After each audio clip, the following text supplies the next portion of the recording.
Lundi, le 9 décembre 2013, c'est le show du midi. Salut tout le monde, Derek au coin avec vous. J'espère que vous allez bien. J'espère que vous passez un excellent début de semaine et début de journée.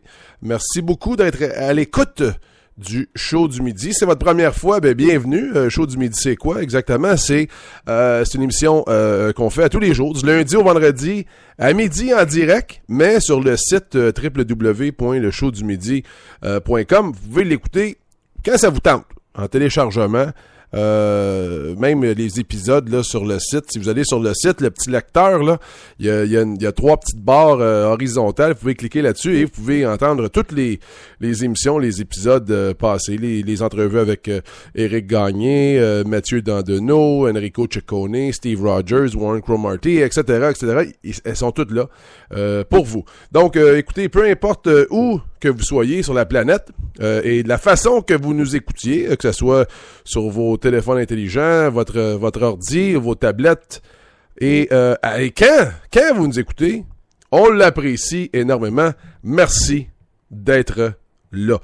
Autre chose rapidement, si vous nous écoutez en direct là, sur le site du show du midi, il y a une petite fenêtre, il y a une petite bulle là. Ça, c'est pour chatter en direct, hein? C'est pour interagir directement avec l'émission. Et ça, évidemment, c'est de midi à midi et demi seulement. Les autres façons, pour nous rejoindre, vous pouvez nous parler sur notre page Facebook, facebook.com/le show du midi.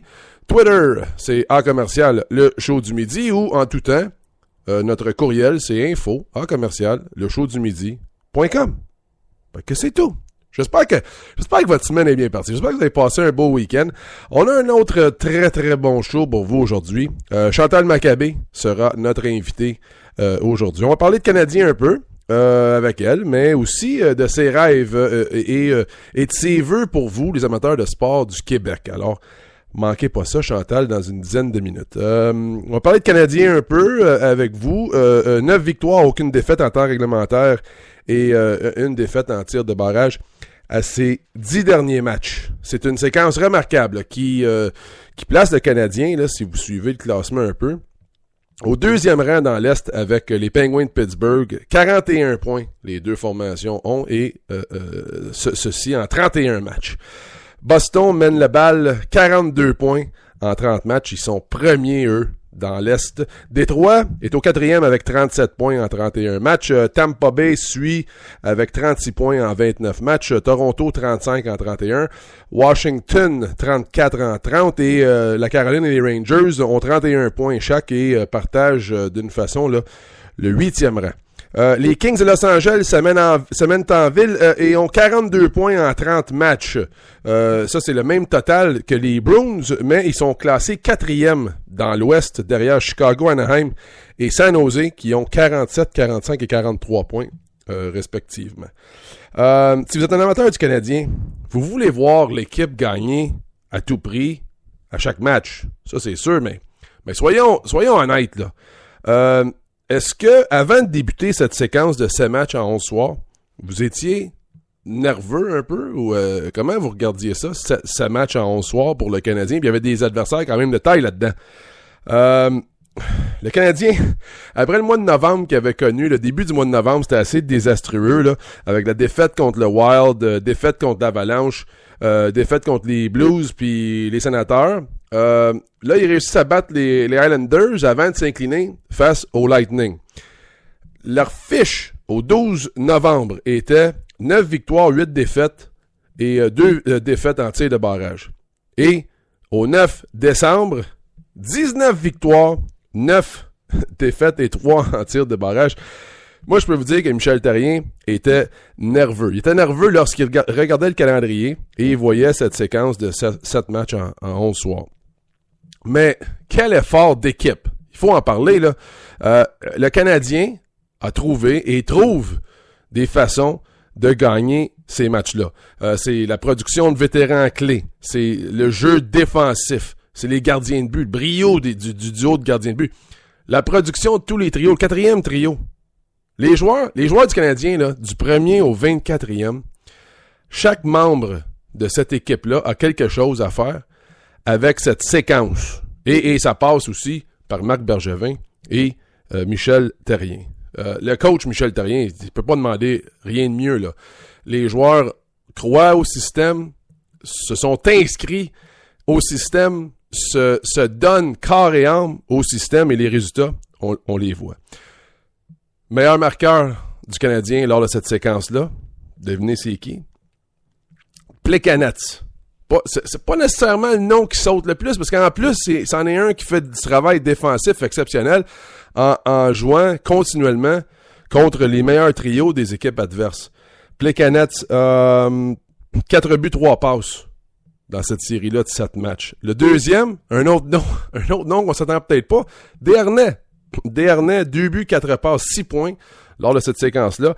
Pacioretty suit avec 5 points, 4 buts, 1 passe, et Gionta, le capitaine, 1 but, 4 passes dans cette séquence-là. Et les gardiens de but, il y a juste un club dans la Ligue nationale qui a accordé moins de buts que le Canadien, puis c'est Boston. Boston a alloué 61 buts cette saison, Montréal 65.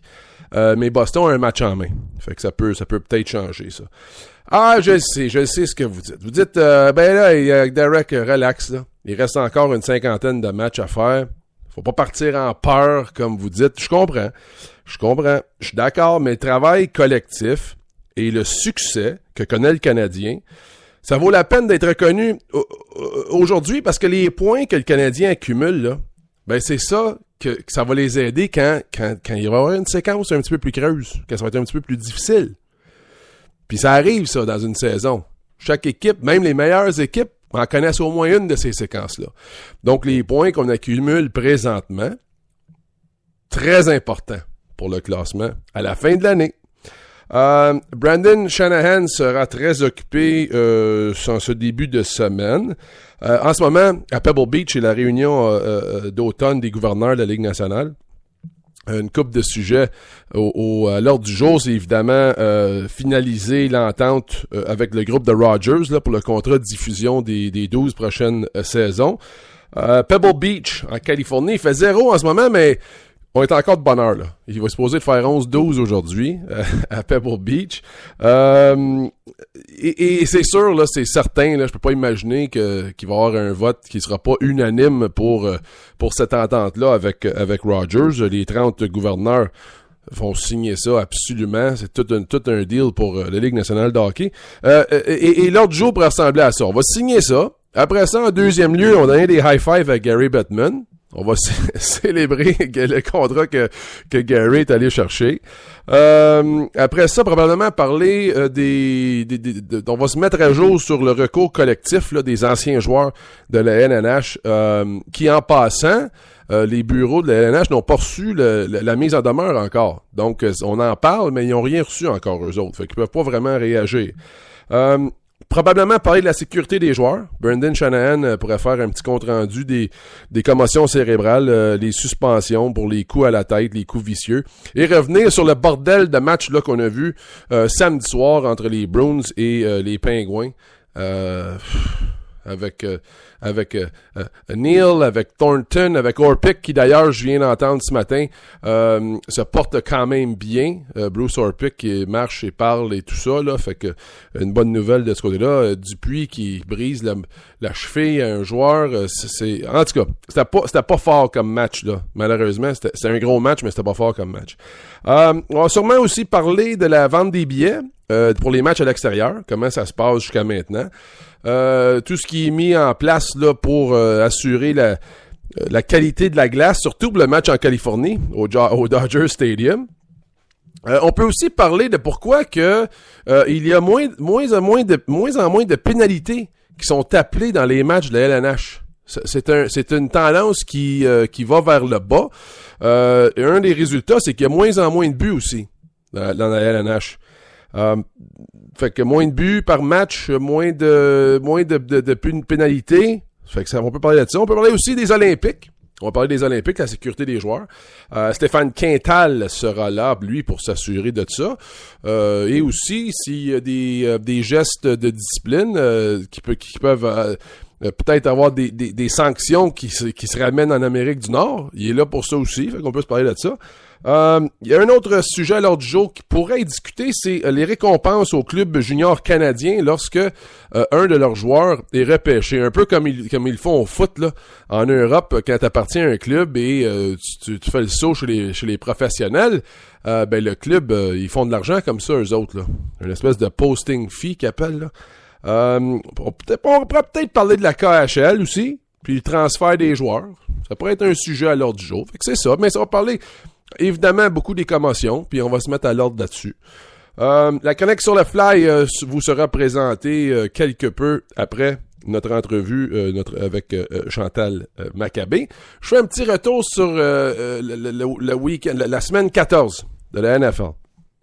Parce qu'on a eu le droit hier à une journée record dans la NFL, alors que 90 touchés ont été marqués hier. Ça, c'est un record pour le nombre de touchés marqués lors d'une journée de la NFL. C'est assez exceptionnel. Surtout qu'il y avait des matchs joués dans la neige, là. Les 49ers ont battu les Seahawks 19-17 grâce à un placement de Phil Dawson de 22 verges à la fin du quatrième quart. Les Chiefs de Kansas City ont mis fin à leur séquence de 3 défaites avec une écrasante victoire de 45-10 contre les Redskins de Washington.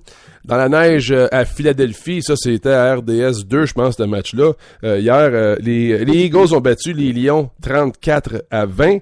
Les Patriots ont profité d'une pénalité d'obstruction des Browns à la fin du match. Victoire de 27-26, mais dans le match, malheureusement pour Tom Brady, les Patriots, ils ont perdu Rob Gronkowski, déchiré, ligament antérieur croisé. Je pense qu'il y a 2 déchirures au genou. Il est fini pour la saison, donc ça fait mal aux Patriots. 4e victoire en 5 matchs pour les Bucks, alors que Tampa Bay a battu Buffalo 27-6. À Green Bay, les Packers sont revenus d'un déficit de 11 points à la mi-temps pour battre les Falcons 22-21. Joe Flacco a lancé 3 passes de toucher, puis la 3e alors qu'il restait 4 secondes au cadran pour donner la victoire aux Ravens 29-26 contre les Vikings. Les Dolphins ont battu les Steelers à Pittsburgh. 3 passes de toucher de Ryan Tannehill, 34-28 dans ce match-là. Les Jets ont battu les Raiders 37-27. Et les Bengals ont facilement battu les Colts 42-28. À Denver, on parle souvent de Peyton Manning, mais le batteur Matt Prater a réussi un placement à record de 64 verges dans ce match-là. C'est assez exceptionnel. C'est un record, ça, de la NFL en termes de distance. Et Peyton Manning, 4 passes de toucher, 51-28 contre les Titans. En Arizona, les Cards ont battu les Rams 30-10. Et à San Diego, les Chargers ont facilement battu les Giants 37-14. C'est ça. Ça, c'est la semaine 14 dans la NFL. On pourra peut-être en parler un petit peu plus en profondeur demain, après le match de ce soir, qui a lieu à Chicago. Peut-être Bruno Appel va pouvoir nous parler, là. On est rendu dans le classement, puis tout ça. Alors, c'est maintenant l'heure. Notre invité de la journée, Chantal Maccabé, est avec nous. Avec grand plaisir. Hey, Chantal, c'est seulement ta 2e saison sur le beat du Canadien. Comme tu couvres le Canadien, tu suis l'équipe, tout ça. Tu as eu l'opportunité de couvrir cette organisation pendant très longtemps, par exemple. Avec le calendrier écourté de la saison dernière et les 30 quelques premiers matchs de cette saison, on est rendu à 79 matchs sous le nouveau régime de Marc Bergevin. Peux-tu nous dire qu'est-ce qu'il y a de différent entre ce régime-là et les régimes que tu as peut-être vus avant? Ben, en premier lieu, l'atmosphère est différente. Et ça, on l'a remarqué là, aussitôt que Marc Bergevin est arrivé à la tête du Canadien. Un vent de fraîcheur, une nouvelle façon de penser. Et c'est agréable de côtoyer là, le Canadien de Montréal en ce moment, autant en tant que journaliste, là, mais surtout nous autres, on a vu une bonne différence parce que j'avais beaucoup de respect, j'ai toujours beaucoup de respect pour Pierre Gauthier, sauf que il y avait une philosophie différente.